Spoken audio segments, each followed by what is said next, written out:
Donc cette petite vidéo, c'est juste pour montrer les modifications que j'ai réalisées pour le moment au Mister Fusion et au Reactor. Donc c'est juste pour montrer certains détails. Ce que j'ai fait, c'est juste ajouter des bises couleur métal ici et un écrou de l'autre côté. Donc c'est plus, ça ressemble plus au ça qu'on voit dans les films.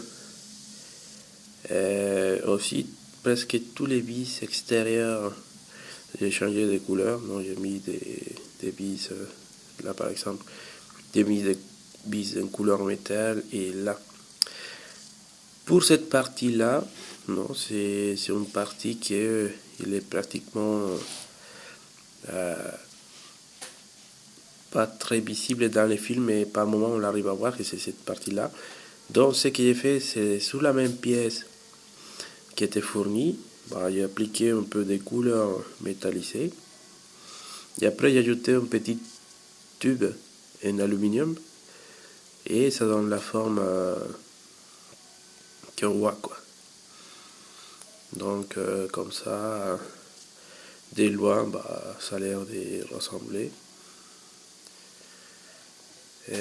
Par contre, pour pouvoir l'installer en place et que ça tient, comme c'est un tube, non, c'est rond, il a fallu de tailler un peu la base ici et en bas. Un peu la taille pour que ça fasse quelque chose qui reçoit la partie ronde du tube. Et c'était coupé à la bonne taille que ça rentre en pression avec la pièce. Et c'est là, et c'est bon. Ensuite, le problème c'est que j'ai pas trouvé encore de matériaux pour boucher les trous là. Et ça me motive pas non plus, c'est de ruiner les lettres qui sont placées là, qui sont vraiment bien. Je pense qu'il va couvrir ça avec des scotch pour pouvoir travailler dessus et essayer de ne pas abîmer cette pièce là. Okay. Dans la pièce, il reste fonctionnel. Tout va bien, c'est bien. Et une autre chose que je ne sais pas s'il y a que moi, mais il y a la peinture rouge qui part. Non, il y a la peinture rouge qui part vers. Ça, mais ça c'est pas terrible. Mais il y a la peinture rouge qui part vers la partie blanche. Donc, ça, c'est pas bien. Peut-être il va falloir ajouter une couche extra de vernis sur la partie rouge pour éviter que la peinture s'installe dans la partie blanche. Et sur les réacteurs, j'ai juste appliqué une couche de gomme métal.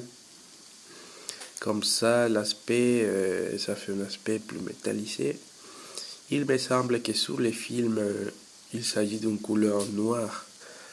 Mais quand même, quand on commence à travailler un peu comme ça donne un peu plus de réalisme à la pièce que laisser la pièce avec les couleurs d'origine plastique comme ça. Ça fait trop plastique, quoi. Une fois qu'on commence à travailler un peu la couleur comme ça, ça donne un peu plus d'aspect à cette pièce-là. Et ensuite, on peut, si les couleurs c'est vraiment noir, un peu plus foncé, on peut ajouter avec la technique des pinceaux secs, des couleurs noires partout. Et comme ça, on va avoir un aspect meilleur. Et une troisième partie de modification que je dois faire, c'est de peindre cette partie noire en métal. Parce que, bon, la vraie couleur c'est en métal. Peut-être ajouter un deuxième cale ici et un deuxième trou ici pour la cale. De cette façon, quand ça rentre, ça va rester mieux en place qu'avec un seul cale. Parce que dans ces moments, ça tombe, quoi. Ça sert à rien. Soit on la met, soit on la met pas du tout. Donc, merci beaucoup. C'est pour l'instant les modifications sur les deux pièces du numéro 4. Non? Ils sont bien. Ah oui, j'avais oublié. Ici, il y avait pas mal de bavures dans cette bord. Donc, tout ça, j'ai enlevé avec des papiers abrasifs, très doucement pour ne pas trop abîmer la peinture blanche. Et ensuite, j'ai ajouté de la peinture blanche qui est dans le bord. Donc, comme ça, les bavures sont parties. Voilà, les bavures sont parties. Et la pièce se voit un peu meilleure. Ok. Donc, merci beaucoup et à la prochaine.